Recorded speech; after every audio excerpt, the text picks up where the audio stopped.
예, 2018년도입니다. 2018년도가 올 줄 모르셨죠? 그래서 왔습니다.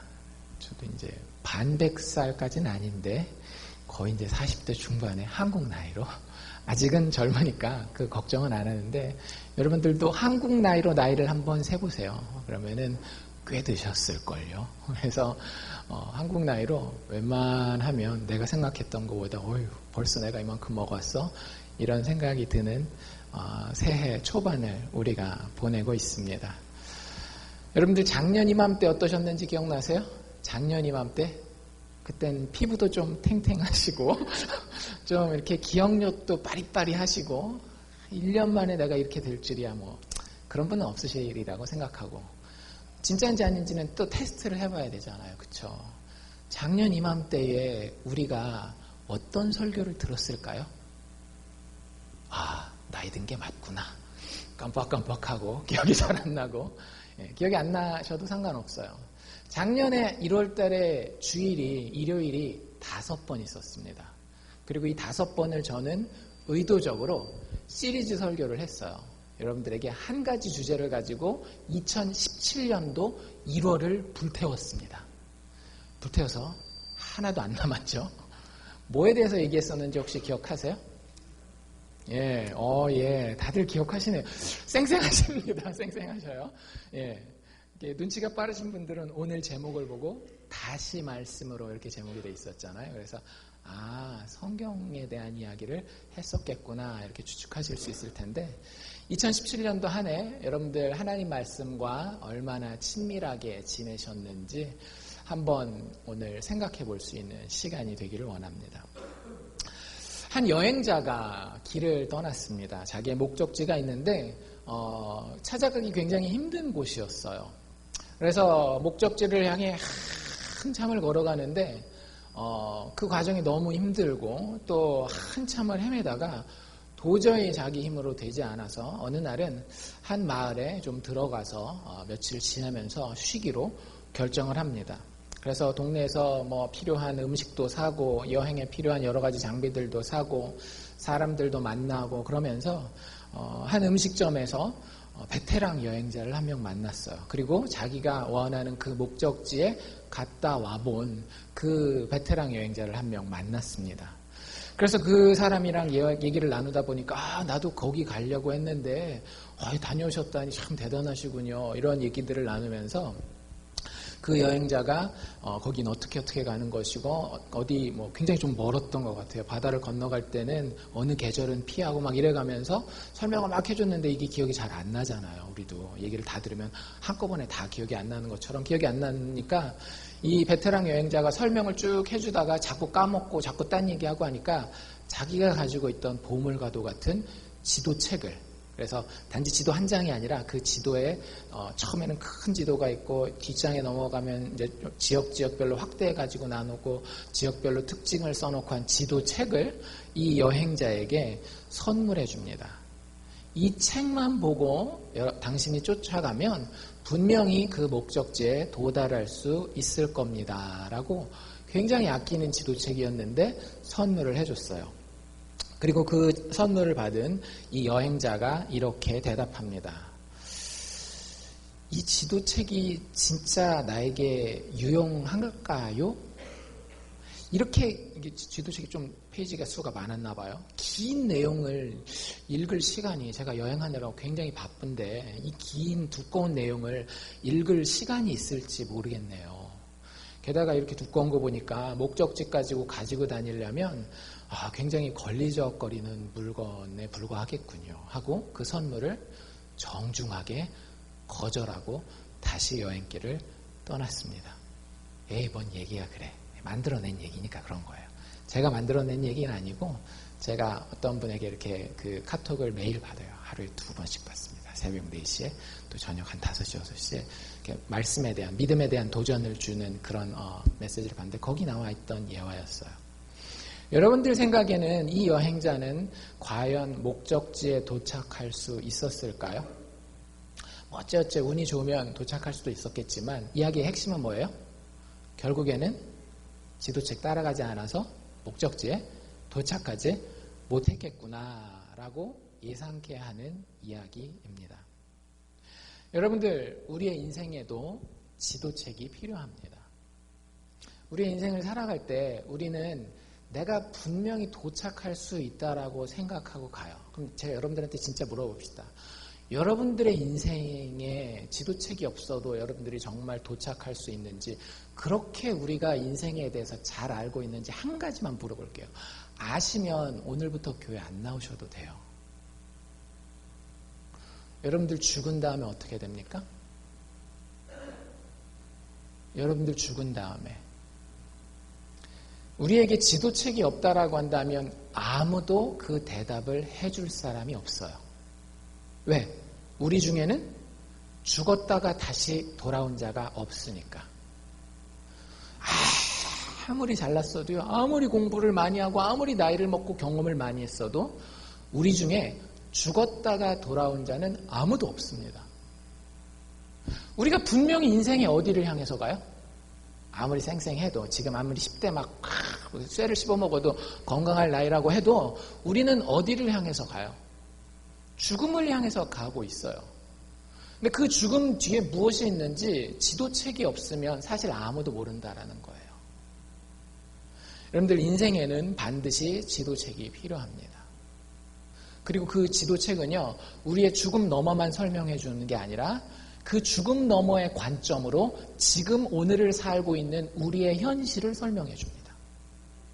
예수 그리스도에 대한 이야기가 담겨있는 이 성경책은 우리가 죽은 다음에 천국 가게 할 뿐만 아니라 이 땅에서 정말 인간이 인간답게 살 수 있도록 도와주는 유일한 책이라고 보시면 돼요. 왜? 다른 모든 도덕책들은, 다른 모든 종교의 경전들의 핵심은 뭐예요? 요지는 뭐예요? 착하게 살고 열심히 살으라는 거예요. 그러면 당신이 죽은 다음에 천국 갈 수도 있고 이 땅에서 축복받을 수도 있다라고 하는 것이 다른 모든 지도책들의 핵심입니다. 하지만 우리가 지도책이라고 부르는 이 성경책은요, 우리가 노력해도 이룰 수 없는 부분이 있기 때문에, 죽음 이후에는 우리 스스로 감당할 수 없기 때문에, 그리고 우리의 진짜 못난 마음에 감춰진 그 부분은 내가 아무리 노력해도 감당할 수 없는 부분이 나에게 있기 때문에 신이 이 땅에 내려와서 내 손 붙들고 꼭 가야 되는 그 길로 당신의 힘을 공급하면서까지 내 생명을 다해 자기 생명을 내 생명 대신에 바쳐서까지 나를 이끌고 인생의 목적지에 이끌게 해주는 그 내용을 담고 있는 책이, 그 예수에 대해서 담고 있는 책이 바로 성경책이라고 하는 인생의 지도책입니다. 그래서 제가 여러분들에게 성경 읽읍시다, 성경 알아야 됩니다, 성경 공부합시다 이렇게 이야기 드리는 거예요. 저는 이렇게 공부했으니까 성경을 이렇게 많이 알고 있습니다를 자랑하려고 하는 것이 아니라 우리 다 똑같은 인간이잖아요. 죽음이라고 하는 똑같은 목적지를 향해 넘어가고 그 너머에 무엇이 있는지는 우리의 능력으로 전혀 알지 못하는 우리들이 하나님의 계시 가운데에 그 목적지가 어디에 있는지 어떻게 가는지를 알 수 있는 길이 성경에 나와 있기 때문에 저와 여러분이 같이 그 목적지에 잘 도착하기를 소원해서 여러분들에게 말씀에 대해 강조하는 겁니다. 오늘 우리가 읽은 잠언 3장 말씀은 특별히 그 아버지가 아들에게 이 인생의 길에 대해서 알려주는 지도와 같은 그런 본문이라고 생각하시면 돼요. 성경의 모든 부분이 하나님에 대해서, 우리의 인생에 대해서, 예수 그리스도의 십자가의 죽음과 부활에 대해서 이야기하지만 특별히 오늘 우리가 읽은 잠언 3장 앞부분은 아버지가 그 아들에게 인생을 어떻게 가야 하는지, 어떻게 해야 목적지에 도착할 수 있는지를 설명해주는 말로 풀어 쓴 인생 지도라고 생각하시면 됩니다. 그래서 보통 일반 지도를 보는 방법과는 달라요. 사실 우리가 성경책을 보는 방법이 그래야 하는데, 보통 일반 지도는 어떠면 돼요? 나만 좀 똑똑하면 되고, 이게 독해력만 좀 있으면 된단 말이죠.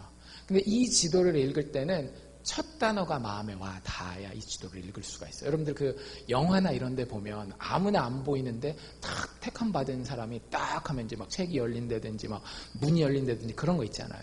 이 잠언 3장이 그런 거예요. 인생을 어떻게 살아야 된다. 내가 그 기술을 배워가지고 뭔가 한번 해보겠다 하면 절대 잠언 3장은 우리에게 열리지 않습니다. 이 첫 단어가 우리의 마음에 와서 박혀야 사실은 이 지도책은 우리의 눈에 환하게 열리는데요. 그 첫 단어가 뭐예요? 내 아들아. 여러분들 이 책을 준 분이 누구냐면요, 우리 아버지라고 하는 거예요. 물론 잠언 3장의 컨텍스트에서는 이 내 아들이라고 부르는 이 사람은 솔로몬입니다. 솔로몬이라고 하는 왕이 지혜의 왕이었잖아요. 그래서 그 지혜로 인생을 살아보니까 내가 돈도 많이 벌어봤고 공부도 많이 해봤고 쾌락도 많이 누려봤는데 인생은 그런 것들이 나쁜 거는 아니지만 방향성을 정하는 게 그게 아니다. 하나님에 대한 것이 바른 것이다 라고 하는 그걸 깨달아서 그걸 자기 아들에게 전해주기를 원했는데, 여러분들 지나가던 아저씨가 그 얘기하면 잘 안 들려요. 근데 나를 정말로 아끼고 나를 정말 사랑하는 아버지가 그런 이야기를 하면은요, 그 아버지가 내 마음 가운데 참 푸근한 존재, 신뢰할 수 있을 만한 분으로 내 마음에 인상이 탁 박혀 있잖아요. 그럼 그때부터 아버지가 해주는 이야기가 들리기 시작하는 거예요. 여러분들이 하나님을 향해서 그 마음이 있는지를 먼저 생각해 보십시오. 여기에 들리는 내 아들아 라고 부르는 이 음성이 여러분들에게 정말 하늘에 계신 온 우주의 창조자가 여러분들을 부르는 음성으로 들리는지를 여러분들이 한번 심각하게 생각해 보시면 좋을 것 같아요. 마음으로 듣고 마음으로 보아야 하는 지도가 오늘 우리가 읽은 잠언 3장 앞부분의 이야기입니다. 그래서 그 지도에 들어가서 그 내용을 우리가 좀 살펴보기를 원하는데요. 이 지도에는 우리가 인생의 목적지에 제대로 여러분들 인생의 목적이 뭡니까? 만약에 천국과 지옥이 있다면, 있는지 없는지 안 가봤으니까 모르지만 있다면 어디 가는 거예요? 천국에 가는 것이고, 천국에 가기 위해서 이 세상에서 막 찌질하게 너무너무 힘들게만 사는 게 인생의 목적이신 분 계세요? 없으시죠? 그건 하나님의 뜻도 아니에요. 이 세상에서도 죽음 너머의 용기와 그리고 세상이 줄 수 없는 만족감을 가지고 사는 것이 인생의 목적입니다. 거기가 우리가 도착해야 될 목적점이에요. 이 세상에서부터 천국을 경험하고 죽음 너머에서도 그 천국을 영원히 살게 되는 그곳이 우리의 인생의 목적지라고 하는 거죠. 그래서 그 목적지까지 가는 데에 있어서 한 번에 쭉 갈 수 없잖아요. 그 길이 멀거든요. 그래서 그 길을 가는 중간중간에 여러분들 이정표라는 말 들어보셨죠? 이정표들이 이렇게 찍혀 있어요. 그래서 그 이정표들에 대해서 오늘 솔로몬은 자기 아들에게 이렇게 인생의 여정길을 갈 때에 이 여정표들을 보고 쫓아가라라고 알려주고 있습니다. 첫 번째 것부터 우리가 살펴보기를 원하는데요. 첫 번째는 1절에서 4절 사이에 나와 있는 건데 여러분들 잘 기억하십시오. 마음으로 하나님의 명령을 지키십시오. 다시 한번 어떻게 하라고요? 마음으로 하나님의 명령을 지키십시오. 여러분들이 인생의 목적지에 제대로 도착하기 위해서는 하나님의 명령을 지켜야 합니다. 그런데 그 하나님의 명령을 많은 사람들은 종교적 의무감을 가지고 지켜요. 우리 아침에 그 영어 성경 공부하신 분들은 같이 생각해 봤는데 그냥 성경에 나오는 바리새인들 있죠. 바리새인들이 율법을 엄청 잘 지켰거든요.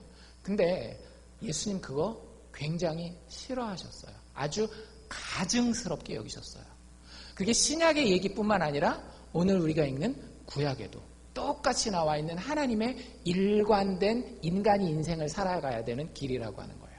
아까 우리가 읽은 1절에 뭐라고 되어 있는가 하면 내 아들아 라고 이야기한 이후에 나의 법을 잊어버리지 말고 내 무엇으로? 내 마음으로 나의 명령을 지키라 라고 이야기를 합니다. 여러분들 그리스도인은 도덕적으로 완벽한 사람인가요? 여러분들 중에 예수 믿는 분들 많이 여기 예수 믿는다고 얘기하시죠. 그럼 물어봅시다. 난 예수 믿은 이후로는 거짓말 한 번도 안 했습니다. 있으시면 목사보다 낫습니다. 없을 거예요. 그런데 우리가 인생의 목적지에 도달하려면 어떻게 된다라고요? 하나님의 명령을 지켜야 된다라고 하는 거예요. 근데 행위로는요, 우리가 그 명령을 다 지킬 수가 없어요. 불가능합니다. 우리가 모자라기 때문에. 하나님의 법이 잘못됐기 때문이 아니라 우리가 모자라기 때문에. 그런데 하나님이 우리에게 바라는 거 한 가지 있어요. 뭐예요? 그 명령을 마음으로 품는 거예요. 예수 믿는 사람이 거짓말했는데 양심의 가책이 없어요? 여러분들 예수 안 믿는 겁니다. 정확하게 제가 말씀드릴게요. 예수 믿는 사람이 거짓말했는데 양심의 가책이 없잖아요? 예수 안 믿는 거예요. 천국은 물 건너간 거고요. 인생의 목적지는 절대 도달하지 못합니다. 하나님이 우리에게 원하는 것은 그 마음이에요. 단순히 육신의 아버지가 야, 너 아빠가 이렇게 했으니까 이 말 들어, 저 말 들어. 그런 어떤 아버지의 규율을 지키라고 하는 게 아닙니다. 문맥상으로 보면 저는 이 말씀을 솔직히 말해서 어렸을 때 되게 싫었어요. 중고등학교 때. 왜냐면 저희 아버지가 늘 이 말씀을 들고 있거든요. 제가 한참 반항기를 겪을 때 아버지가 야 봐라 성경에 나와 있잖아. 아버지의 법을 잃어버리지 말고 마음으로 아버지의 명령을 지키라 그랬으니까 너 아버지 말을 순종해야지. 그러면 뭐 반박을 할 수도 없고 성경책에 막 나와 있으니까. 근데 제가 이 말씀을 준비하면서 그런 뜻도 있지만 진짜 더 중요한 게 있다는 걸 깨달았어요. 그게 뭐냐면 이 아버지가 여기서 누구예요? 솔로몬이죠. 그렇죠? 솔로몬이 자기가 가지고 있는 법이 있었어요. 솔로몬의 법은 자기가 만들어낸 법이 아닙니다. 솔로몬이 왕이 되기 전부터 하나님이 솔로몬에게 요구했었고 아버지 다윗을 통해서 솔로몬에게 전달된 하나님의 법이었어요.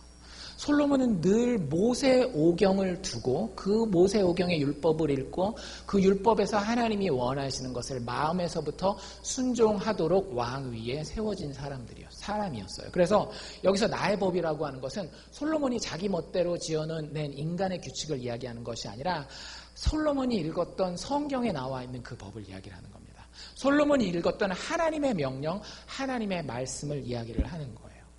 우리에게 쉽게 적용한다면 성경 말씀을 이야기한다라고 하는 거죠. 하나님은 우리에게 인생의 제대로 된 목적지에 도착하게 해서 뭘 요구하고 계시는가 하면 성경을 우리의 마음에 품고 지키기를 원하신다라고 하는 거예요. 여러분들 정말로 성경을 여러분들 마음에 품으셨는지 한번 생각해 보시면 좋을 것 같아요.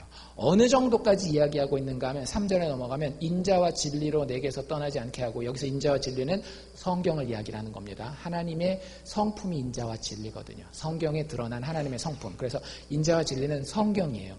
성경으로 내게서 떠나지 않게 하고 그 뒤에 뭐라고 나와요? 그것을 너의 목에다가 메고 다니래요. 그리고 또 어디다가 새기래요? 마음판에다가 다 기록을 하라고 이야기를 합니다. 얼마나 결연하게 우리가 마음으로 하나님의 말씀을 품어야 하는지 솔로몬이 분명하게 절대 우리가 헷갈리지 않도록 이야기하고 있는 거예요. 여러분들 그러실 수 있기를 바랍니다. 우리는 성경을 읽으면 늘 뭐만 들어와요? 1절에서 4절 중에 우리의 눈에 들어오는 것만 제가 한번 읽어볼까요? 그것이 너로 장수하여 많은 해를 누리게 하며 평강을 더하게 하리라. 그 다음에 3절 샥 넘어가지고 4절에 그리하면 내가 하나님과 사람 앞에 은총과 귀중히 여김을 받으리라. 우리 눈에는 이것만 들어와요. 근데 여러분들 지도책은요 목적지만 가르쳐주는 게 아니라 그랬죠. 그 목적지에 도달하는 길을 가르쳐준다라고요. 그리고 그 중간중간에 하나님이 놓으신 이정표가 있는데 그중 첫 번째가 무엇인가 하면 우리의 마음으로 하나님의 말씀을 성경을 품고 지키라라고 하는 것입니다. 이게 첫 번째 이정표예요. 두 번째 이정표는 뭐냐면 5절에서 8절 사이에 나와 있는데요. 여러분들 우리가 인생의 목적지에 도달하기 위해서는 마음을 다하여 하나님을 의뢰하십시오. 마음을 다하여 하나님을 의뢰하십시오. 의뢰라고 하는 거는 의지하다 뭐 이런 뜻이죠. 영어로 trust 이런 단어를 쓰잖아요. 여러분들 성경을 읽는 방법은 크게 두 가지 방법이 있습니다. 하나는 이걸 기술적으로 읽는 거예요. 기술적으로. 두 번째 방법은 뭘까요? 이 책을 인격적으로 읽는 겁니다. 여러분들이 인생의 목적지에 제대로 도달하기 위해서 성경책을 읽어야 된다. 성경책을 마음에 품고 지켜야 된다라고 얘기를 했는데 여러분들이 이 성경책을 기술적으로만 읽으면 내용 읽고 암기하고 여기 뭔 내용이 들어있는지 아는 것만 가지고는 저는 절대로 인생의 제대로 된 목적지에 도착할 수 없다라고 하는 거예요. 성경은 하나님의 말씀이라고 부르죠. 성경을 하나님의 말씀이라고 부르는데 여러분들 요한복음 1장에 굉장히 특별한 이야기가 나옵니다. 태초에 누가 계셨다? 말씀이 계시니 그 말씀이 하나님과 함께 하셨고 그 말씀이 곧 하나님이시라. 되게 좀 철학적이고 말이 돼? 이상해 이렇게 생각해요. 근데 여러분들 신앙생활 오래 하셔서 그 부분 강해 설교를 들어보신 분들은 알겠지만 요한복음 1장에 나오는 그 말씀은 누구를 얘기를 하는 거예요? 예수님을 얘기를 하는 겁니다. 예수님을 부르는 다른 타이틀이 뭐라고요? 말씀이라고요. 여러분들 그래서 성경책은요 그냥 하얀 종이 위에 까만 글씨가 써있는 문학 자료가 아니에요. 도덕책도 아니고요. 그 다음에 율법 법이 나와 있는 법전도 아니에요. 성경책은 하나의 인격입니다. 성경책은 우리가 우리의 마음을 다해서 읽을 때에 여기서 사람을 만나게 돼요. 그분의 이름은 예수 그리스도라고요. 여러분들의 말씀 생활이 그러해야 돼요. 목사님 읽으라니까 이번 주 우리 목장의 통독 목표가 어디까지니까 물론 그렇게 해서라도 일단 읽기는 읽어야 되겠죠. 근데 거기서 멈추면 안 된다라고 하는 거예요. 우리가 그 성경책을 읽으면서 사람이 하나 탁 떠올라야 돼요. 여러분들 무당들도 사람을 떠올리잖아요. 저희 아버지 어렸을 때 얘기를 들어보면 대병에다가 사람 이름 써가지고 탁 집어넣고 박수무당이 막 춤추고 하면 병이 펑펑펑 뛰어가지고 무당들도 거기 사람을 만나는데 인격을 만나는데 우리는 참 신이신 하나님을 만난다라고 하는데 성경 말씀을 읽으면서 예수님을 만나지 못하고 있다라고 하면 굉장히 잘못돼도 뭐가 잘못된 거예요. 세상 신보다 훨씬 더 나은 위대한 신 중의 신이 우리 하나님 아닙니까? 그리고 그분이 자신을 예수 그리스도의 십자가의 죽음과 부활 가운데 드러내셨는데 우리가 성경을 읽을 때에 그 성경을 인격적으로 만나지 않는다라고 하면 우리 뭔가 잘못된 거예요.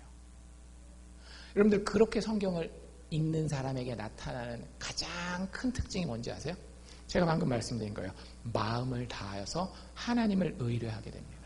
이게 그냥 책인 사람은요, 그냥 내용은 잘 암기할 수 있어요. 그런데 절대 하나님을 의뢰하지 않아요. 하나님을 신뢰하지 않고 하나님한테 부탁하지 않아요. 그래서 성경이 그거에 대해서 오늘 읽은 본문에서 굉장히 많이 강조하고 있습니다. 뭐라고 얘기를 하는가 하면 너는 마음을 다하여 하나님을 의뢰하라. 그러면서 동시에 자기 명철은 의지하지 말라라고 얘기를 하고 있어요. 여러분들 진짜 우리의 삶이 말씀을 읽는 사람이기 때문에 하나님 의뢰하고 내 명철을 의지하지 않는 삶을 살고 있습니까? 그런 것 같기도 하고 그렇다라고 얘기하려니까 좀 교만한 것 같기도 하고 좀 이렇게 따지기가 애매하시죠. 여러분들 그렇게 애매한 문제는 아니에요. 제가 정확하게 여러분들이 하나님을 의뢰하고 자기 명철을 의지하지 않는지 아니면 거꾸로 내 명철을 의지하고 자기 하나님은 의뢰하지 않는지를 구별할 수 있는 방법이 있어서 그걸 여러분들에게 알려드릴게요. 그게 뭐냐면 기도예요. 여러분들 하나님을 마음을 다해 의뢰하는 사람, 자기 명철을 의지하지 않는 사람은요. 여러분들 인간이 인생을 살아가다 보면 어떤 사건이 있어요. 판단해야 될 일이 있습니다. 그렇죠? 그러면 거기서 아무 생각도 없는 사람이 있나요? 안 그래요. 3살짜리 꼬마 아이도 그 상황을 딱 놓고 보면 요거는 어떻게 해야 되겠다라고 하는 판단이 섭니다. 이건 죽을 때까지 인간이면 계속 하는 거예요. 아, 요렇게 해야 되겠다. 지금은 밥을 먹어야 되겠다. 지금 밥을 먹지 말아야 되겠다.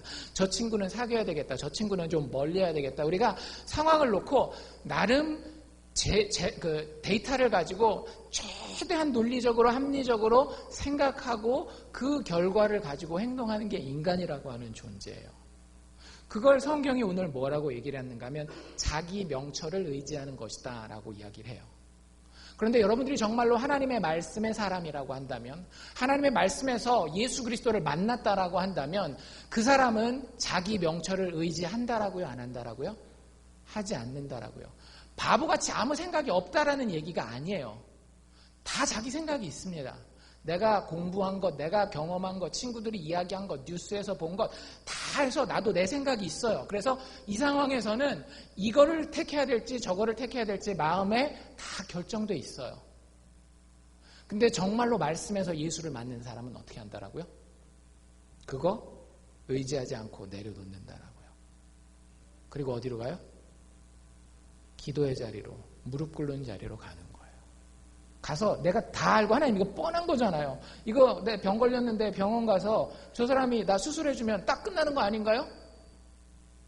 그러니까 하나님 안 물어봅니다. 이번에는 그러지 않고, 하나님 이거 너무 뻔한 수술이라고 하는데도 그래도 하나님 앞에 한번 무릎 꿇고 기도하고 하나님 신뢰하고 하나님의 뜻을 묻기를 원합니다. 그게 하나님을 마음을 다해 의뢰하는 증거입니다. 여러분들 교회 왔다 갔다 하는 게 절대 여러분들이 하나님을 의뢰하는 증거가 아니에요. 기도하는지 안 하는지, 목사 앞에서 기도하는 거 말고 정말로 예수님 얘기하셨잖아요. 예수님이 원하시는 기도는 어떤 기도였어요? 골방기도. 아무도 보지 않는 곳에서 보이지 않는 하나님이 분명히 있음을 알기 때문에 자기 명철이 있음에도 불구하고 그건 내려놓고 하나님의 지혜를 먼저 의뢰해서 나가는 골방기도가 예수님이 원하셨던 기도 아닌가요? 왜 우리는 엉뚱한 다른 기도하면서 하나님 의뢰한다라고 하나님을 속이고 나를 속이려고 하는 순간들이 많죠? 여러분들 인생의 목적지에 도달하려면 우리가 마음을 다하여 하나님을 의뢰해야 합니다. 정말로 인격으로 이 말씀을 통해서 예수님을 만났다라고 한다면 그 가장 큰 증거 중에 하나는 기도 생활이라고 하는 거예요. 그 뒤에 계속해서 이걸 솔로몬은 이렇게 설명하고 있는데 6절에 보면 너는 범사에, 그냥 힘든 일, 어려운 일, 내가 못하는 일 그것뿐만 아니라 범사에 그를, 모든 일의 그를, 하나님을 인정하라. 7절에 스스로 지혜롭게 여기지 말지어다. 여호와를 경외하며 악을 떠날지어다.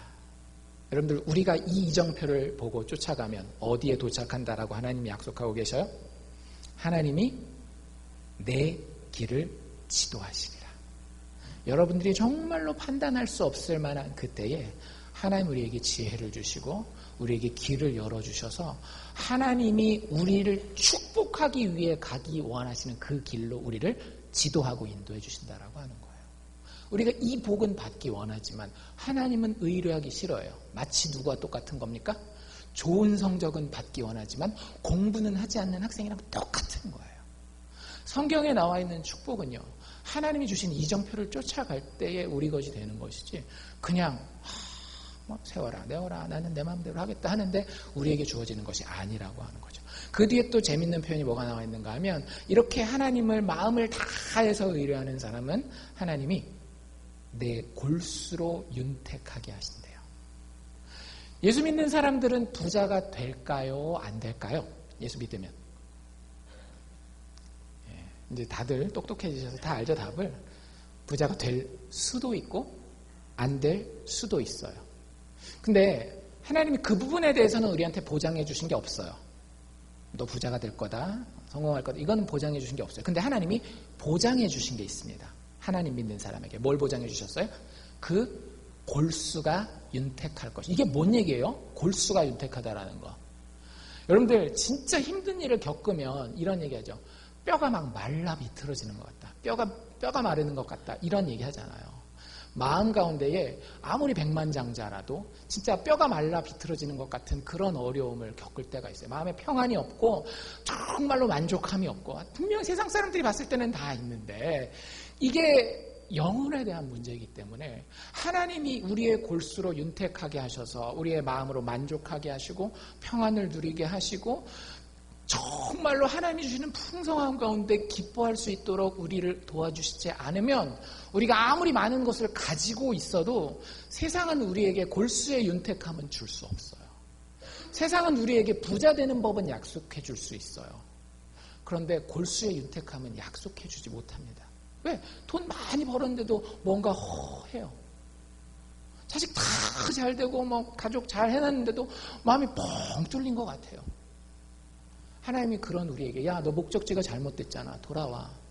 내 명철을 의지하지 말고 마음을 다하여 나를 의뢰해. 기도하고 내 뜻을 바라고. 그러면 거기에 뭐가 있다라고요? 골수의 윤택함이 있다라는 거예요. 여러분들 이런 복을 받아야 되지 않겠어요? 뭐 기껏해야 하나님 100만 불, 뭐 기껏이라고 얘기해서 좀 어떻게 들으실지 모르겠지만 사실 별거 아니에요. 그거 있을 수도 있고 없을 수도 있는 겁니다. 진짜로 여러분들 예수 안에서 꼭 생각해 보세요. 있을 수도 있는 거고 없을 수도 있는 거예요. 그런데 하나님이 사랑하는 자에게는 반드시 골수의 윤택함이 있더라고요. 하나님 의뢰하고 예수 그리스도 십자가 그 보혈만 바라보고 나아가는 자에게는 골수의 윤택함이 약속되어 있다라고 하는 거죠. 그 두 번째 이정표예요. 마음을 다하여 하나님을 의뢰하여. 세 번째 이정표는 뭐냐면 9절 10절에 나와 있는데요. 마음을 바쳐서 하나님을 공경하는 것입니다. 마음을 바쳐서 하나님을 공경하는. 여러분들 계속 같은 단어가 반복되고 있는 거 보이시죠? 마음에 대한 거예요. 우리가 이 지도책은 마음이 없으면 절대 읽을 수 없는 책입니다. 세 번째, 마음을 바쳐 하나님을 공경하라. 9절 10절에 뭐라고 되어 있는가 하면 솔로몬이 자기 아들한테 너의 재물, 돈, 네 돈과 너의 소산물에 처음 익은 열매로 여호와를 공경하라 이렇게 얘기를 하고 있어요. 사실 현대인들이 좀 쉽게 알아들으려면 원래 어떻게 써 있어야 되는가 하면 너의 물질, 너의 재물과 너의 처음 익은 열매로, 소산물의 처음 익은 열매로 하나님께 헌금하여라. 이게 사실은 현대인들이 훨씬 더 쉽게 알아들을 수 있는 말이거든요. 우리 종교 그 제도 안에 헌금이라는 제도가 있으니까. 근데 의도적으로 그 단어를 쓰지 않고 다른 단어를 쓰고 있어요. 너희가 너희의 재물과 너희의 소산물의 처음 익은 열매로 하나님을 공경하라. Honor your God. 여러분들, 누군가를 여러분들이 정말로 존중해요. 공경해요. 여러분들에게 친구가 있다라고 합시다. 근데 그 친구가 입으로는 아주 효자예요. 입으로는 와, 저런 효자가 어디 있어? 막 이럴 정도로 효자예요. 근데 보면 1년에 한 번도 어머니 아버지한테 전화를 안 해요. 전화하는 날은 돈 떨어진 날이에요. 아무리 말을 해도 나는 우리 부모님 너무 존경해. 근데 얼마나 존경하고 공경하고 사랑하는지 몰라 해도 뭐가 없으면, 행동이 없으면 그건 다 공연불입니다. 절대 그 믿으면 안 되는 거예요. 여러분들도 마찬가지예요. 여러분들이 하나님을 만났어요. 성경 가운데서 하나님을 만나고 그가 십자가에서 이루어 놓으신 그 하나님의 구원의 신비가 너무 놀랍고 감사해요. 그래서 여러분들이 예수를 믿기로 다짐하고 내가 그 하나님을 사랑합니다. 하나님을 공경합니다. 하나님을 두려워합니다. 라고 이야기하는데 정작 행동이나 생활에서는 드려지는 게 아무것도 없어요. 나는 하나도 손해보면 안 되고 하나님은 무조건 나를 축복해 주셔야 되고. 여러분들, 여러분들의 말씀 사랑은, 여러분들의 하나님 사랑은 결국 행동을 통한 공경으로 증명됩니다. 꼭 기억하십시오. 여러분들의 말씀 사랑, 여러분들의 하나님 사랑은 결국 행동을 통한 공경으로 드러납니다. 그게 여기 나와 있는 헌금의 모습일 수도 있고요.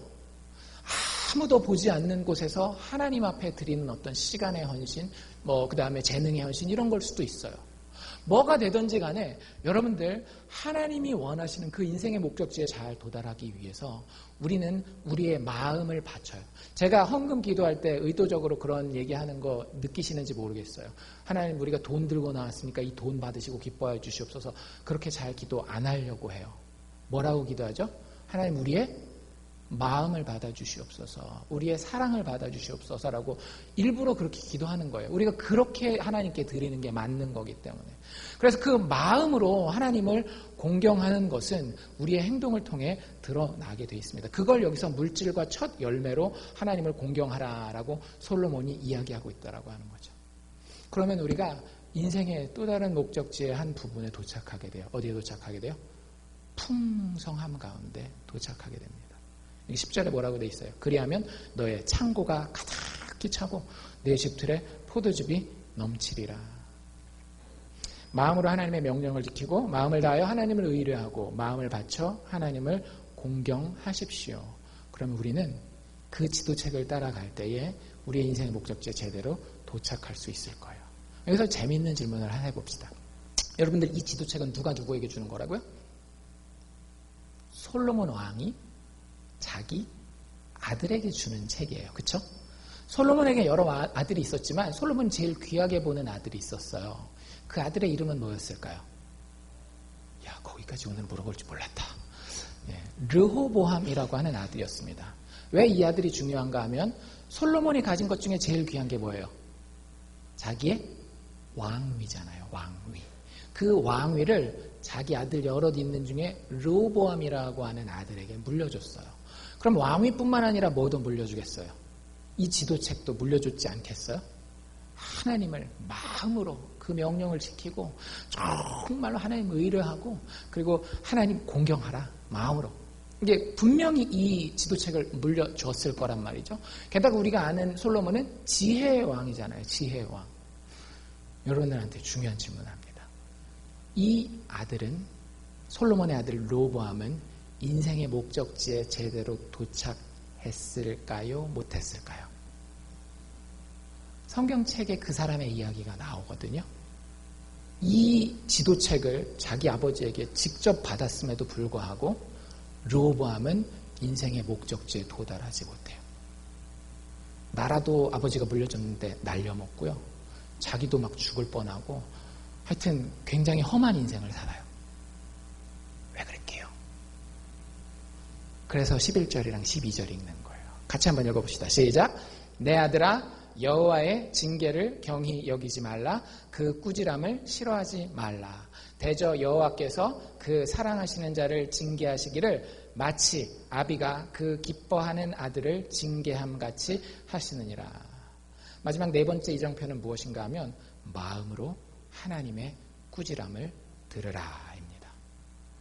여러분들, 우리가 성경을 볼 때 우리는 자꾸 우리한테 익숙하고 편한 것만 읽으려고 해요. 쉽게 얘기하면 성경에 나와 있는 축복의 이야기, 잘 된다는 이야기, 위로해주는 이야기, 이런 걸 들으려고 해요. 물론 여러분들 성경에 그런 이야기가 많이 나와 있습니다. 근데 진짜로 여러분들이 성경에 진지한 분들이라고 하면 집에 가서 글자 수나 아니면 단어 수나 아니면 장수, 절수를 가지고 하나님이 우리를 꾸짖고 훈계하는 내용이 성경에 더 많은지, 정말로 우리를 축복하고 위로하고 사랑한다는 그 내용이 더 많은지를 살펴보세요. 여러분들, 의외로 하나님이 우리를 징계하고 꾸짖는 내용이 압도적으로 많습니다. 진짜 그래요. 성경 사랑의 책 아니었어? 예, 사랑의 책이기 때문에 그 내용이 많은 거예요. 르호보암이 어떻게 하는가 하면은요, 왕이 되자마자 백성들이 르호보암 왕을 찾아와요. 아버지 솔로몬이 있었는데 솔로몬 때 건물을 엄청 지었거든요. 그러니까 뭐 노동하는 거랑 세금 내는 게 억수로 많았던 거예요. 그래서 르호보암 왕한테 백성들이 가서 뭐라고 얘기를 하는가 하면, 왕이시여, 아버지 솔로몬 왕 때는 우리가 너무 힘들었는데 우리의 이 짐을 좀 덜어주시면 우리가 르호보암 왕 당신에게 충성을 다하겠습니다라고 얘기를 해요. 그 이야기를 들은 르호보암이 좀 걱정을 합니다. 고민을 해요. 그리고 백성들에게 찾아온 그 백성들의 대표에게 뭐라고 얘기를 하는가 하면 나한테 3일을 달라고 이야기를 합니다. 3일. 그리고 나서 그 사람들을 보내고 사람들에게 조언을 들어요. 제일 먼저 어디에 갔는가 하면 지금까지 솔로몬 왕과 이스라엘을 잘 다스렸던 나이 많은 신하들에게 가서 물어봐요. 그랬더니 그 신하 나이 많은 노인들이 뭐라고 대답했는가 하면 르호보암에게 이 백성들이 참 힘들긴 힘들었습니다. 그러니 르호보암 왕 당신이 이 백성들의 종이 되어서 그 사람들을 섬기십시오. 그러면 그 사람들은 영원히 당신의 종이 될 것입니다. 라고 얘기를 해줬어요. 문제는 뭐였는가 하면 르호보암은 이 말을 듣고 싶지 않았어요. 한참 혈기왕성하고 이제 방금 내가 왕의 자리에 딱 앉았는데 처음부터 구피라는 거예요. 듣고 싶겠어요? 안 듣고 싶겠어요? 에이, 저라도 듣기 싫죠. 그래서 안 들어요. 그리고 나서는 들었음에도 불구하고, 자기가 물어보고 자기가 들었음에도 불구하고 그걸 무시하고 다른 사람들을 찾아갑니다. 누구를 찾아가죠? 자기와 함께 자란 나이 젊은 자기 또래, 자기가 뽑아서 그 지위에다가 놨던 그 신하들을 찾아가서 물어봐요. 똑같은 걸. 백성들이 이렇게 짐을 좀 덜어달라고 그랬는데 어떻게 하면 좋을까? 근데 그 친구들이 딱 르호보암이 듣고 싶은 얘기를 해주는 거예요. 뭐라 그래요? 가서 이렇게 얘기해. 우리 아버지 솔로몬의 허리보다 내 새끼손가락이 더 두꺼워. 우리 아버지는 너희를 채찍으로 다스렸지만 나는 너희를 독이 들어있는 전갈로 다스릴 거야. 그러면 꼼짝도 못할 거야. 기가 죽어가지고. 카리스마 있잖아. 멋있지? 가서 얘기해. 그 사람들의 말이 맞아서가 아니라 르호보암은 이미 자기 마음 가운데에 결정해 놓은 게 있는 거예요. 나한테 익숙한 것이 있고 나한테 편한 것이 있고 내가 생각했을 때 나한테 이익이 되는 것이 있었던 겁니다. 여러분들, 성경은 절대 우리가 편한 곳에 머물러 있기를 원하지 않으세요. 여러분들, 우리가 편한 데 머물러 있으면 그걸 한 글자로 뭐라 그러게요? 죄라 그래요. 여러분들, 우리가 편한 데 머물러 있으면은요, 우리가 익숙한 데 머물러 있으면은요, 우리는 죄 가운데서 맨날 굴러다가 인생의 목적지와는 전혀 상관없는 삶을 삽니다. 우리는 늘 교만함과 이기심으로 가득 차 있어요. 여러분들, 소셜미디어 하시는 분들, 카톡이나 아니면은 페이스북 하시는 분들 보면, 그거 다 뭐예요? 여러분들의 진정한 모습입니까? 내가 어제 시험 못 봐가지고 진짜 너무 망했어. 그런 거 페이스북이나 아니면 카톡 프로필 이런 데 올라오는 거 본 적 있으세요? 항상 페이스북이나 이런 데는 뭐가 나와요? 잘 되고, 성공하고, 행복하고, 이런 것들만 다 올라오잖아요. 근데 그게 인간이에요. 누구 하나를 지목하는 게 아니라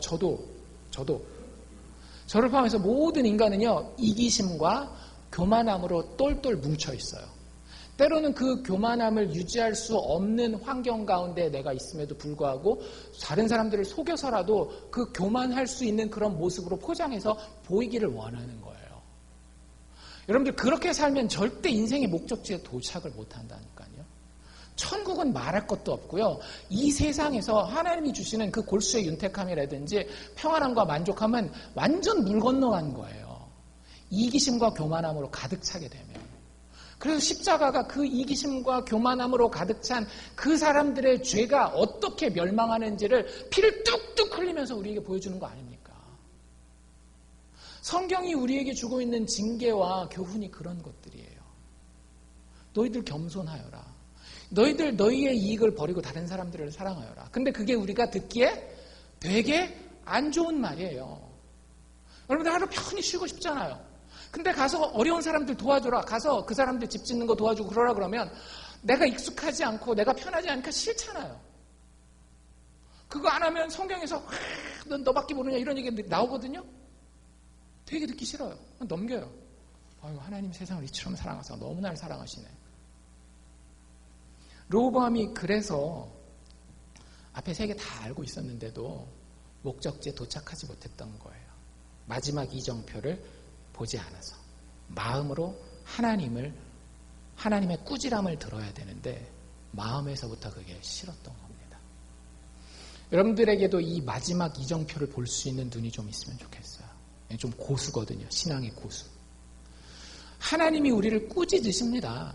여러분들, 그거는 당연한 거예요. 왜? 하나님은 다 보이고 우리는 볼 수 있는 게 너무 제한적이라서 실수하는 것 투성인데 하나님이 거기다 대고 이거 잘못됐어 저거 잘못됐어 하는데 잔소리 좀 그만해요. 저리 가요. 그러면 그 인생은요, 내가 보는 것 이상 넘어갈 수가 없어요. 우리가 얼마나 많이 봅니까? 얼마나 멀리까지 볼 수 있겠어요? 절대 우리가 꿈꾸는 거기는 못 가요. 보이는 데까지는 가겠죠. 근데 그 보이는 것들은 절대 우리의 심장을 만족시켜주지 못한다니까요. 그 보이는 것 너머의 것을 보시고 그 가운데 십자가로 온전한 만족과 승리와 평화를 이루어 놓으신 그 하나님의 꾸지람이 있을 때에 하나님 듣겠습니다 하는 그 마음이 있어야 된다는 거예요. 왜? 그분이 나를 꾸짖으시는 이유는 사랑하기 때문에. 여기 나와 있었잖아요. 방금 우리가 읽은데 아버지가 그 사랑하시는 자를 징계하는 것처럼 하나님은 우리를 기뻐하시기 때문에 꾸짖으시는 거라고요. 거기서 계속 하나님 이게 맞습니다. 하나님 잘 모르잖아요. 이러고 있으면 안 돼요. 하나님의 말씀을 읽을 때에 여러분들 나랑 다르고 나한테 아픈 본문일수록 더 오래 더 깊이 묵상하고 읽고 기도 가운데에 들어가야 되는 겁니다. 거기에 우리가 인생의 목적지에 도착할 수 있는 마지막 관문이 열리는 거예요. 제가 아까 드린 그 예화와 함께 온 글입니다. 새벽 4시마다 저녁 6시 그마다 오는 사모님이에요. 그 사모님 정말 예수님을 너무너무 사랑하시는 지금도 매번 오는데 매번 주님 오실 날, 재림하실 그날 기다리시고, 그러면서 어저께 저녁 때 받은 겁니다. 설교 준비하고 있는데. 거기 아까 드린 그 여행자의 예화와 함께 정말 제 눈을 번쩍 뜨이게 하는 그런 경고의 말씀이 있었어요. 그 사모님은 목사고 뭐고 없어요. 하나님 앞에 바로 서는 게 중요하기 때문에. 저한테도 그렇게 보내셨어요. 뭐라고 보냈는가 하면, 말씀을 등한히 하는 자는 진정한 신앙인이 아니다. 목사가 받은 카톡입니다. 다시 읽어드릴게요. 말씀을 등한히 하는 자는 진정한 신앙인이 아니다. 여러분들이 아무리 저 효자예요 해도 효자인지 아닌지는 어떻게 드러나는지 아시는 것처럼 똑같다라는 거예요. 말씀을 등한히 하는 자는 진정한 신앙인이 아니다. 그리고 그 뒤에 이렇게 설명하셨어요. 말씀이라는 삶의 지도를 받고도 읽기를 게을리하며 아무데나 방치해두고 걸리적거리는 물건으로 게을리 열어보지도 않았다가 주일에 앉은 먼지 툭툭 털고 교회나 들고 가는, 아니 사실 교회도 들고 가지 않는 그런 말씀을 무시하는 반복된 삶으로 어떻게 목적지 천국에 도달할 수 있을까?